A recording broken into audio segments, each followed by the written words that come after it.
salamat sa kanyang buhay. Kaniling namin yung patnubay, gabay sa kanya sa araw-araw, Lord God, na nagmumula sa iyo, Panginoon. Maraming salamat, Panginoon, sa kabutihan mo sa kanyang buhay. Pinupuri ka namin sa mga oras na ito, Panginoon. Pangunahan mo ang bawat isa sa amin, na ikaw ang aming Diyos, lalo na po sa aming gawain sa araw-araw. Maraming pong salamat, pinupuri, pinapasalamatan ka namin sa mga biyaya na nagagalit. Okay, maraming salamat. Maraming salamat. Yes. Okay. Lalo sa iyo na kasama, i-bless mo kami. Asa ka, i-bless yung aking mga kaibigan. Kasi po wala akong kamag-anak dito, wala akong kaya mga kaibigan mo yan dyan. Yes. Yan, maraming salamat. Ate Nets, pag-free namin yung business mo. Hello guys! Welcome opening day! Ang ganda ng invitation ko. Galing ng Japan na yan, oh. Japan po, oh.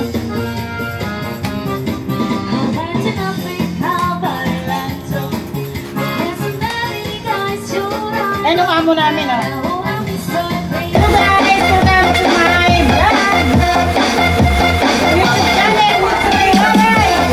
Ayan, si Ma'am Raima. Ayan, video lang po ito. Simpleng prepare. Sa Facebook ate, nag-live ka sa Facebook.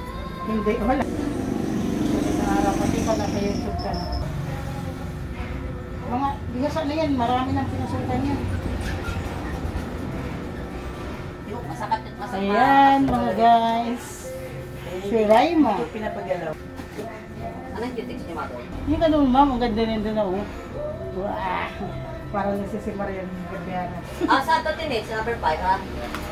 Kasama na gupit. Hello guys, ayan yung unang customer ni Nits Waray-Waray, si Ma'am Raima, isang Muslim pero para siyang Christian. Thank you, Ma'am. So ayan si Madam Waray. Ano ang pangalan nila? Gima. Si Madam Gima. Kung sa Waray, Gima. Kung sa Tagalog, Gima. Ayan ang buhay naman nung nasa food spa.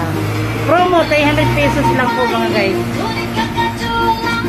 Bukas, 400 na yun.